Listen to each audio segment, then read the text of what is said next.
aujourd'hui Sylvain Lemay, professeur de bande dessinée à l'école multidisciplinaire de l'image de l'UQO. Merci de m'avoir accordé cette entrevue, Sylvain. Merci à toi. Dans ton article intitulé pour une 5e saison de la bande dessinée québécoise paru en 2009 dans la revue Trip, tu avais évoqué l'amnésie qui entoure les débuts de la bande dessinée québécoise. Aujourd'hui, nous sommes en mesure, grâce à toi, de corriger ce défaut de la mémoire collective. Le fonds que tu as légué à la bibliothèque de l'UQO et qui porte d'ailleurs ton nom, fait en sorte qu'on possède une collection patrimoniale unique au Québec. Quand a débuté ta passion pour la BD québécoise et combien de temps t'as mis pour ramasser, pour réunir tous ces documents-là, des albums, des revues, des journaux, des brochures? Oui, beaucoup de matériaux, mais je m'intéresse à la bande dessinée depuis que je suis tout petit. J'avais des Astérix avant même d'aller à l'école, on m'a acheté ça en cadeau, donc ça a toujours eu des bandes dessinées chez moi. Et dès les années 70, je me questionnais sur la bande dessinée québécoise. Il y en avait très peu. Il y avait les Bourgeois, dont le dessinateur vient de décéder. Il y a eu Clos, il y avait quelques petites choses, mais très peu comparé à tout ce qui se faisait en Europe. On lisait beaucoup la bande dessinée franco-belge, et tous les Spirou, Tintin et tout. Donc c'était toujours un petit peu à droite et à gauche. Il y avait des fois des albums qui sortaient, on en parlait un petit peu, mais c'était difficile à comprendre ce qu'était la bande dessinée québécoise. À partir de 1993, pour mes études à la maîtrise à l'UQAM, j'ai commencé à travailler sur la bande dessinée. Donc ça fait 20 ans vraiment. J'en avais quelques exemplaires avant, mais là je me suis rendu compte que c'était très difficile de trouver les revues, les livres. Je cherchais dans les librairies de livres usagés, j'allais à la Bibliothèque nationale, mais même là c'était pas répertorié. Il fallait trouver le titre ou l'auteur, mais il y avait pas. C'était souvent des livres très illustrés, mais des fois c'était pas nécessairement une bande dessinée. Donc à force de courrier dans les livres usagés, de trouver des documents. Je me suis mis à rassembler tout ça. Et fin des années 90, j'ai ouvert un centre de documentation sur la bande dessinée québécoise à l'intérieur d'un groupe de recherche à l'UQAM, le groupe pour l'étude des récits en images. C'était mon idée, c'était de rassembler justement pour des chercheurs, pour des gens qui s'intéressent à la bande dessinée québécoise, d'avoir un endroit où on peut aller consulter ces livres-là dont on parle dans différents articles théoriques, mais qui étaient difficilement consultables. Par la suite, comme j'ai engagé ici à l'UQO en 1999, le centre de documentation a vécu un petit peu quelques années, mais il a fallu que je récupère tout ça, j'ai rapporté ça à mon bureau. Et là, j'avais tout un fond. Et il y a des gens qui, comme je parlais du centre de documentation, il y a d'autres collectionneurs comme Jacques Sanson, Bernard Dubois, André Carpentier, Yves Lacroix, qui m'ont fait des dons pour que ce soit consultable aussi. Et là, j'avais tous ces milliers de documents dans mon bureau, dans des boîtes où il y avait juste moi qui pouvais les consulter. Donc, suite à l'inauguration ici de la collection Spirou que la bibliothèque a eue, donc j'étais très fier, je suis toujours très fier d'avoir tout Spirou ici à la bibliothèque, mais ça reste une revue belge et je voulais qu'il y ait quelque chose de bande dessinée québécoise aussi, donc ça fait 5 ans qu'on travaille ensemble, la bibliothèque et moi, pour mettre ça sur pied. Et ça complète justement la collection Spirou qu'on a en intégral à l'UQO. L'UQO est actuellement le seul établissement universitaire en Amérique du Nord à enseigner la bande dessinée. Longtemps, ce programme a été, si je ne me trompe, l'apanage des collèges plutôt. Je pense au Vestibule, la Revue Noire, Opium, le Débouché, auquel Réal Godbout a contribué quelques planches. Ce sont toutes des revues qui proviennent du milieu collégial. Alors, comment ce programme a-t-il été implanté à l'université et qu'est-ce qu'il apporte de nouveau au curriculum collégial? Il y a eu beaucoup de revues qui ont été faites dans les collèges, dans les cégeps, effectivement, le débouché, ça remonte à 68, 69, je crois. Il y a eu beaucoup d'initiatives étudiantes dans les cégeps, dans les années 70, où il y avait des budgets, on faisait des revues de science-fiction, des revues de musique et des revues de bande dessinée. Des programmes en tant que tels, par contre, il y en a eu très peu. Le vestibule qu'il y a au Cégep de Montréal, c'est un programme en éducation aux adultes. Ce sont des ateliers qui sont donnés, entre autres, par Jenny Beaulieu depuis des années, mais ce n'est pas un programme à l'intérieur du Cégep. Rivière-du-Loup, c'était animation, c'était pas bande dessinée. André Grasset, c'est la même chose. Il y a eu un programme, mais c'était éducation aux adultes. Et le seul vrai programme que je vois en bande dessinée, vraiment, c'était Marie-Victorin, fin des années 90. Qui a existé, je crois, seulement pendant 2 ans.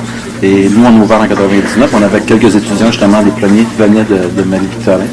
Malheureusement, ça n'a pas continué, mais nous, à l'université, on était la première et toujours la seule université à offrir le programme. Il y a eu des cours de bande dessinée en littérature. Moi, j'ai suivi un cours de littérature, en communication. Dans différents départements, il y avait parfois un cours qui étudiait la bande dessinée, mais une formation vraiment où on forme des auteurs, où les étudiants rentrent et après 3 ans font un projet de création de bande dessinée. On est vraiment la première université à faire ça. Ça me fait penser le fait que ces revues-là proviennent du milieu collégial. Serait-il une explication pour leur éphémérité? C'est-à-dire que les artistes s'en sont servis comme un tremplin, ils ont pris leur envol vers une carrière artistique, professionnelle, individuelle, ils ont délaissé les revues collégiales, parce qu'à part Vestibule, les autres n'ont pas une longue vie. Ce qui reste avec le Cégep de Montréal, non, les autres, il y a quelques revues dans les années 80 aussi, le Cégep du Vieux-Montréal, qui ont servi effectivement de laboratoire. Les jeunes sont là. Il y a des gens qui ont continué à la scène des années 90, Marc Tessier, Céris, Denis Laure, tout ça, Hélène Brosseau, venaient beaucoup des revues du Cégep, de certaines revues, la Tordeuse d'Épinal aussi, de fanzine qu'on peut appeler. Donc, mais effectivement, il y a très peu de revues qui ont existé assez longtemps, à l'exception de Crow et Safari, qui n'étaient pas nécessairement des revues essentiellement consacrées à la bande dessinée, mais qui font une grande place à la bande dessinée. La bande dessinée est sans conteste une expression artistique à part entière. Le grand exégète de la BD, Henri Filippini, surnommé aussi le pape de la BD, qualifie le travail de BDiste comme un travail d'instinct plus qu'un métier de réflexion. Quand il y est entré, il disait « Le dessinateur ne pense pas nécessairement à des grandes théories ». Alors Sylvain, est-ce que la BD est réellement un art spontané plus qu'un art intellectualisé, à ton opinion? Oui, il y a souvent les débats entre est-ce que la bande dessinée c'est un art, ou est-ce que ce sont des artistes ou des artisans. Il y a de tout dans la bande dessinée. Il y a la BD, la bande dessinée très commerciale, la bande dessinée très expérimentale, où il y a des auteurs qui réfléchissent beaucoup. Et je pense que Filippini parle du trait, évidemment le trait vient d'instinct, mais la bande dessinée c'est de raconter une histoire. Donc les auteurs, Hergé était quelqu'un qui réfléchissait beaucoup en racontant ses histoires, de trouver les moyens d'en dire le plus en montrant le moins possible. Donc ça, la bande dessinée est tellement vaste qu'il y a autant du très commercial que du très expérimental. Alors le dessin n'est qu'un moyen dans ce cas-là? C'est plutôt un travail intellectuel qui est... Pas nécessairement, la bande dessinée, c'est de raconter, c'est une fusion des deux, c'est de raconter une histoire en images avec ou sans texte, mais c'est avant tout de raconter quelque chose, d'aligner des images qui font sens. Donc on veut pas, même s'il y a de l'instinct, c'est pas nécessairement d'improvisation, il y a quelque chose de réflexion pour voir comment ces images-là ensemble vont raconter une histoire, vont faire sens. Qu'est-ce que la bande expérimentale au juste et quelle est sa part de marché vis-à-vis la BD grand public aujourd'hui? Il y a toujours, depuis à partir des années 60, si on veut, mais même si on parle à Verbeek au début des années 1900, il y avait des gens qui sont intéressés à interroger le médium, à voir comment on racontait. Verbeek racontait des histoires en 6 cases, je crois, et on tournait des cases et on avait la suite de l'histoire. Donc, Crazy Cat aussi, on a beaucoup de gens qui ont exploré le médium. À partir des années 60, ça devient un peu plus, encore plus grand. Beaucoup, donc, c'est la même chose dans le roman. Il y a des romans grand public qui sont des best-sellers. Il y a des romans qui sont plus expérimentaux. On s'interroge sur la question non seulement du récit, de ce qui est raconté, mais de la façon dont on raconte le récit. En 1976, Jacques Urtubise proclamait que Sherbrooke est le berceau et le centre de la bande dessinée québécoise. Est-ce que Sherbrooke est en droit de réclamer ce titre? Peut-on considérer Fernand Choquette et André Boisvert avec leur marque du Québec comme étant les pionniers du 9e art québécois? Pionnier, non, je dirais pas. C'est sûr que Sherbrooke a toujours été un centre très important. Si on montait par contre à Albert Chartier, qui est originaire au Saint-Jean-de-Mata, si je ne m'abuse, qui a publié de 1940 à 1990. Mais dans les années 70, c'est vrai que Sherbrooke a été avec Richard Langlois, qui enseignait au Cégep, un des premiers à enseigner au Cégep la bande dessinée, avec Jacques Sanson à Montréal. Richard Langlois était à Sherbrooke. Il y a beaucoup d'auteurs qui ont tourné autour de Richard. Et entre autres, dans les années 80, il y a eu 3 associations d'auteurs et d'intervenants sur la bande dessinée. Il y a eu la CIBD, Association des créateurs intervenants de la bande dessinée à Montréal, la SCABD, Société des créateurs et amis de la bande dessinée à Québec. Donc, on a une partie du fonds aussi qui nous a été donnée. Et le 3e regroupement a été BD Estrie, donc qui était tout ça. Et ça continue. On pense aujourd'hui à Delaf et Dubuc qui font les nombris chez Dubuc. Ils sont encore originaires la région de Sherbrooke. Mais ça, il y a des auteurs un peu partout. Charles Langlois est décédé. Il y a des auteurs un peu partout dans toutes les régions du Québec. Et les pôles, si on veut, pour le moment, il y a Québec-Montréal, qui évidemment qui est très fort. Québec avec son festival qui existe depuis pas loin de 30 ans. Et ici, à Gatineau, avec l'école, l'EMI qui existe, donc on est la seule université à faire un programme, avec le festival aussi qui reprend. Donc, au-delà des auteurs qui sont présents, qui peuvent se regrouper, il y a aussi des institutions qui permettent à certains endroits de rayonner comme pôle de la bande dessinée. D'ailleurs, Christian Quesnel parlait dans une entrevue de certaines dissensions entre les BDistes franco-ontariens et les artistes, les BDistes du reste du Québec. Est-ce qu'il y a une concurrence ou disons une émulation entre les différentes régions du Québec? Les artistes franco-ontariens, je les connais moins. Certains vont publier chez des éditeurs québécois. Je pense en Clermont-Duval qui est en Ontario, qui a publié des Maria Chapdelaine dans les années 70. Sinon, il y a partout au Québec, il y a des endroits, il y a des auteurs qui sont là. Sinon, entre les institutions, il y a beaucoup de collaborations entre Québec, Gatineau, Montréal. Le marché étant petit, le milieu étant petit, je pense qu'on a intérêt à tous se tenir ensemble et à développer des projets communs. Les débuts de la bande dessinée québécoise ont été parsemés de difficultés de publication. Je me demandais, est-ce bien parce qu'on a sauté à une BD adulte sans qu'on ait une vraie période de BD jeunesse? On a manqué peut-être une série comme Astérix qui fasse le passage en douce, sans bousculer, sans choquer le public? Ou bien est-ce parce qu'on a manqué un visionnaire comme René Goscinny? C'est bien que tu dis ça, c'est un peu... certaines choses que je dis qui vont dans le même sens dans ma thèse de doctorat sur le printemps de la bande dessinée québécoise. On a eu beaucoup, dans les années 70, de jeunes auteurs underground, si on veut, qui venaient qui étaient très jeunes, qui commençaient à faire de la bande dessinée, et que contrairement en France ou aux États-Unis, qui a eu le même phénomène, il n'y avait pas de bande dessinée vraiment traditionnellement établie. Une bande dessinée traditionnelle établie comme il y avait dans les autres pays. Ici, on a eu quand même, pendant les années 50, des éditions Fidesz qui ont fait avec Maurice Petit-Didier, la série Fanchon et Jean-Loup, donc on va avoir ici à la BDTech. Mais effectivement, on n'a pas eu de succès, de grand succès de la bande dessinée, à part peut-être Albert Chartier avec son Onésime qui était publié le bulletin des agriculteurs. Il faut attendre les Michel Riss, Claude Ketchup de Réal Godbout et Pierre Fournier et les Paul de Michel Rabagliati pour avoir des succès, si on veut, populaires de vente pour des héros de bande dessinée au Québec. D'un autre côté, la bande dessinée a dû attendre longtemps pour avoir sa reconnaissance dans le paysage littéraire.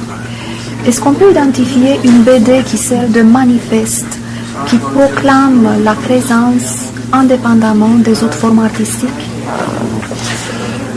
La bande dessinée, quand j'étudiais la bande dessinée à l'UQAM dans les années 90, on parlait de paralittérature, donc un genre, quelque chose qui tourne autour de la littérature, dans lequel on englobait la science-fiction, le roman policier, également le fantastique, alors que la bande dessinée, c'est pas un genre littéraire, c'est un médium. On peut retrouver à la bande dessinée tous les genres littéraires, que ce soit la poésie, le récit, l'enquête journalistique, le récit expérimental et grand public. Donc, effectivement, il y a eu une certaine, quand même, autonomie de la bande dessinée, surtout à partir des années 60. Certaines œuvres, tout Hergé, tous les Tintins des années 50, où Hergé retravaille les aventures de Tintin. On parle beaucoup de Maus, de Spiegelman, qui commence dans les années 70 et qui va gagner le prix Pulitzer, je pense, en 92. Ici au Québec, on a peut-être les Julie Doucet, qui dans les années 80, qui vont révolutionner, si on peut, certaines bandes dessinées qu'on avait au Québec, qui va sortir de ce qu'on connaissait de la bande dessinée traditionnelle. Longtemps, la BD a eu un public éminemment masculin. Mm-hmm. Est-ce qu'on peut dire que cette réalité a contribué aussi au caractère marginal de cet art? La bande dessinée était, quand j'étais petit, dans les années 70, effectivement, je voyais, c'était des garçons, c'était peut-être plus un truc de garçons. On n'avait pas beaucoup d'héroïnes féminin non plus. On commence dans les années 70 avec Natacha, avec Yoko Tsuno, mais c'est vraiment, je pense, Et je l'observe aujourd'hui, en 2013, j'ai plus de filles qui viennent étudier en bande dessinée que de garçons. Et ça a changé entre les années 2000 à 2013. Beaucoup, je crois, avec l'arrivée du manga, de la bande dessinée japonaise dans les années 90, où là, on avait des séries qui s'adressaient à des filles, avec une héroïne féminine, mais aussi réalisées par des filles, par des auteurs féminins, ce qui n'était pas le cas des Natacha et Yoko Tsuno qu'on avait. Et donc, le lectorat a beaucoup changé, et maintenant, de plus en plus de filles rejoignent le milieu de la bande dessinée. J'ai pas pu m'arrêter de remarquer, en lisant quelques BD, longtemps on a manqué d'assurance et que des fois ça a tourné en autodérision. C'est comme si la BD était une forme de défoulement personnel. Je pense à Steve Requin, oui. Serge Gaboury, Christian Kessner peut-être. Au Québec sûrement, mais là il faudrait sortir de la bande dessinée toute l'histoire de l'humour au Québec avec les cyniques, avec Crow était de revue d'humour aussi. Oui. Safari est une revue d'humour, donc la bande dessinée s'est beaucoup développée dans les années 80-90 dans ces revues-là, avec un développement de l'humour au Québec aussi, le Festival Juste pour rire, l'École nationale de l'humour qui va être créée. On n'avait pas, disons, des revues comme À suivre ou des revues plus avec une BD qui proposaient des BD moins humoristiques. On a eu l'essai de Titanic que Crow avait essayé en 83-84, je crois, qui coulait après 12 numéros.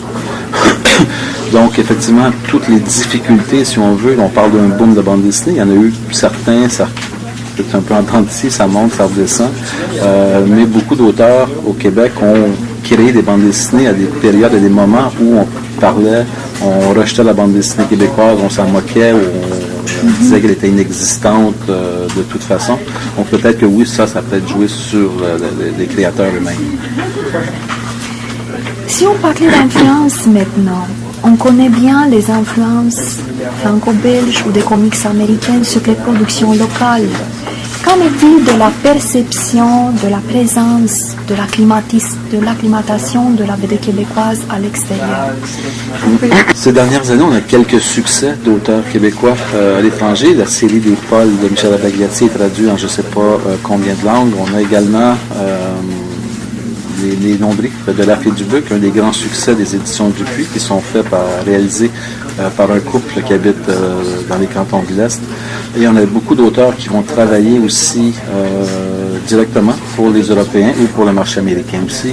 On pense à Denis Rodier qui a fait l'ancrage sur la mort de Superman dans début des années 90. On a des studios, des gens qui travaillent pour le marché américain, d'autres qui publient pour des éditeurs européens, sans qu'on sache nécessairement que ce sont des Québécois.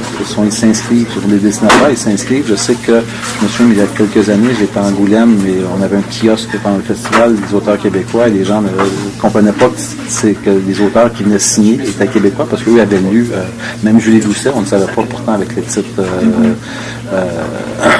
qu'elle a, Ciboire de Kiss, publié à l'association, on peut se douter qu'elle est québécoise, mais il y avait même des gens qui ont entendu, qui étaient étonnés que Julie soit sur le stand du Québec. D'accord. Encore aujourd'hui, certains BDistes évoquent avec une certaine amertume les difficultés de percer le marché québécois. Pourtant, on voit toute une profusion des albums, surtout sur le marché. On parle même d'un nouvel âge d'or, en réplique au printemps des années 1970. Alors, la BD se porte plutôt bien, somme-tout, non? Oui, au Québec, on sort d'une semaine assez incroyable où la Pastèque a fêté ses 15 ans avec une exposition au Musée des Beaux-Arts de Montréal.